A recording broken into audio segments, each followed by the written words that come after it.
And hello, we were able to get to the end of Polkador Valley. Yay! So now we're going on to Dragon Tales. Please ignore these blank spaces. I'm doing this all for the book, so I didn't want to really make a script for it when I have a script manually right here in front of me. Okay, once again, this is Eragon reactions, chapter reactions for Eragon, and I accidentally lost my page. Okay, so we have Dragon Tales. At dawn, the sun rays streamed through the window, warming Aragon's face. Rubbing his eyes, he sat up on the edge of the bed. The platform was cold under his feet. He stretched his sore legs and rubbed his back, yawning. Beside the bed was a row of shelves covered with objects he had collected, such as twisted pieces of wood, old bits of shells, rocks that had broken to reveal shiny interiors, and strips of dry grass tied into knots. His favorite item was a root so cultivated he never tired of looking at it. The rest of the room was bare except for a small dresser and a nightstand. He pulled on his boots and stared at the floor, thinking, this was a special day. It was near this hour 16 years ago that his mother, Selena, had come home to Carmel Hall alone and pregnant. She had been gone for 6 years, living in the cities. When she returned, she wore expensive clothes. Her hair was bound by a net of pearls. She had sought out her brother Garrow and asked to stay with her until the baby arrived. Within 5 months, her son was born. Everyone was shocked when Selena tearfully begged Garrow and Marion to raise him.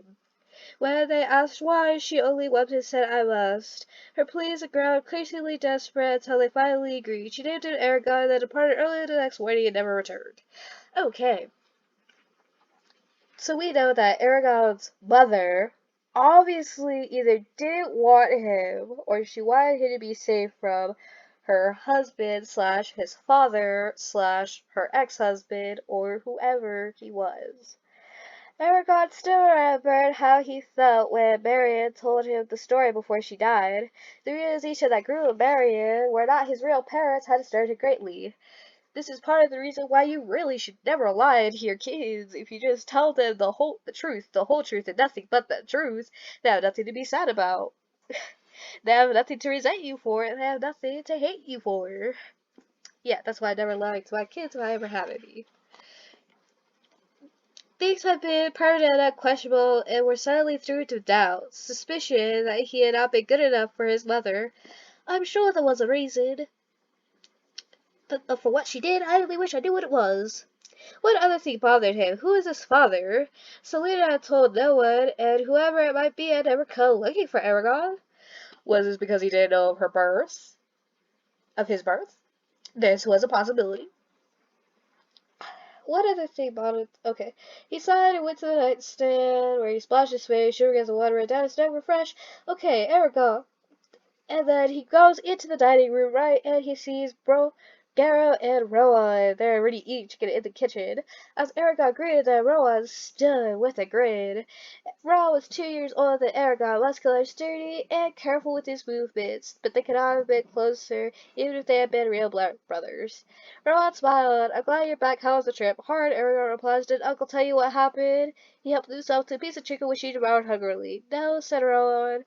And the story was told quickly. As Rowan's insistence, Eragon left his food and showed him the stone. This elicited a satisfactory amount of awe from Rowan, but Rowan soon asked nervously, "Were you able to talk to Katarina?" "Oh, yes, I forgot to go over this in Polkador Valley." I'll go back and read that for you. No, I don't want to read it, though. Rowan wanted to give Katarina a message, but since I can't, can you get it to her? Of course. He wants her to know that he'll come to town as soon as the merchants arrive, and he'll see her then. That's all.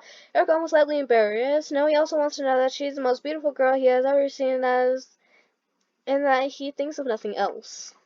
Okay, that was the message that we were just talking about.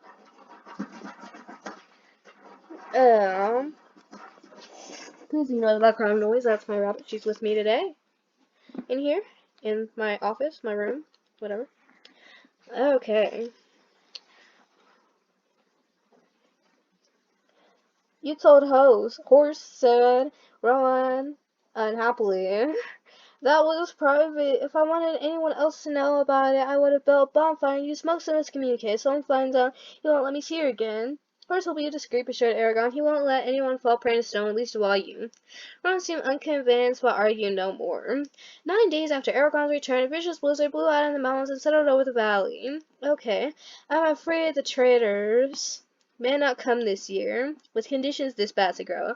And yes, I'm skipping paragraphs and sometimes even pages. I'm just trying to make a lot of things important, get most of the important parts in here.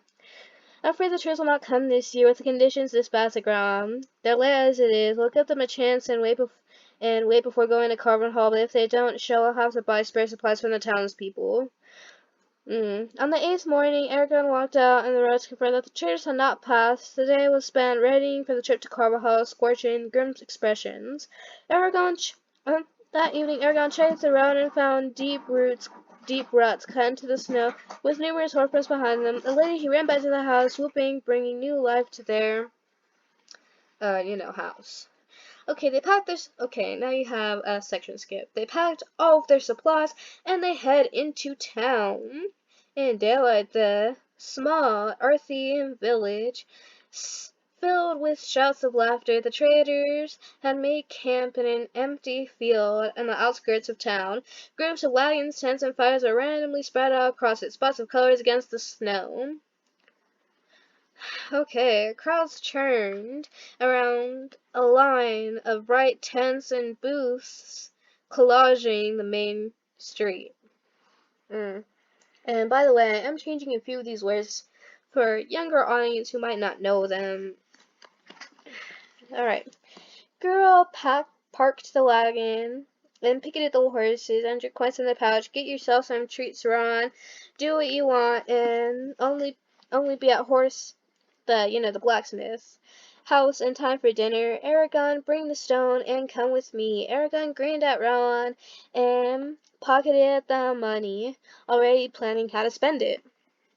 Ron departed immediately and with a determined expression on his face, Garrel led Eragon into the throng, shouldering his way through the bustle. Woman buying clothing, okay, you can move past all that part. That's just describing what's going on.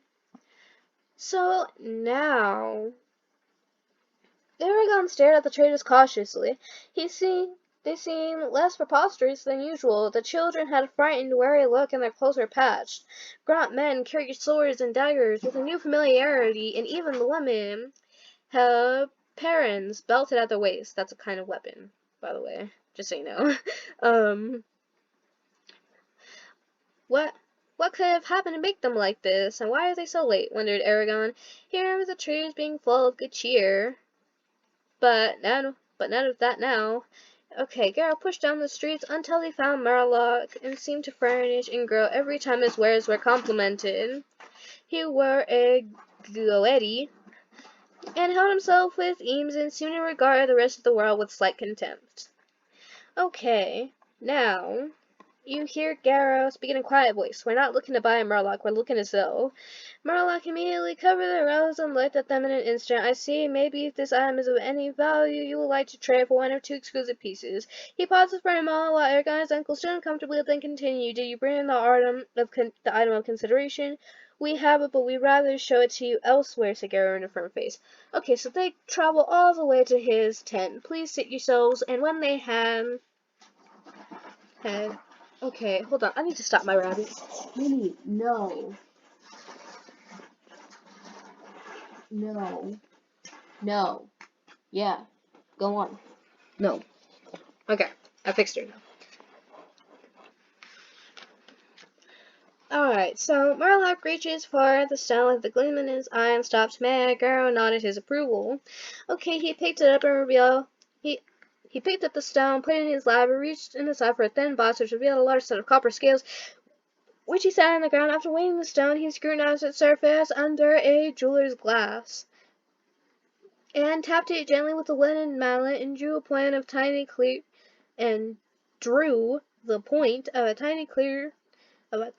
stone over it. He measured its length and diameter, then recorded the figures on the slate. He considered the results for a while. Do you know how much it's worth? No, admitted Garrel, his cheeks twisted. He shifted uncomfortably. Murloc grimaced. Unfortunately, neither do I, but I can tell you this much. The white veins are the same material as the blue that surrounds them, only a different color. What are the... But that material might bleed, I have no clue. It's harder than any rock I've seen. Harder even than diamond. Whoever shaped it used tools I've never even seen. Or maybe magic. Also, it's hollow. What? Exclaimed Gara. An irritated head crept over Marin's face. Did you hear a rock sound like this? He grabbed the dagger from the cushion and slapped the stone with the flat of the blade. A pure note filled the air that faded away smoothly. Eragon, alarmed, afraid that the stone had been damaged. Marla tilted the stone toward them. You find no scratches or blemishes where the dagger struck. Okay. So now you move on to the next page. And Murloc gave them a startled look. Do you know why my fellow merchants and I were so late this year? Eragon shook his head. Our wanderings have been dogged with misfortune. Chaos seems to rule Exalia. We can avoid illness, attacks, and the most cursed of black luck. Again, because the Verdans' attacks have increased, Garbalog has forced city to send more soldiers to the borders, men who are needed to combat the Urgles. The brutes have migrated southeast toward the Haradok Desert. No one knows why, and it wouldn't concern us except they're passing through populated areas. They've been spotted on roads and near cities. Worst of all, the reports of his shade but though these stories are unconfirmed, not many people survived that kind of encounter. And why haven't we heard of this? Cried Eragon. Because of Merlin, Grandly, it only began a few months ago. Whole villages have been forced to move because Urgles destroyed their fields and starvation threatens. Nonsense, growled Garum.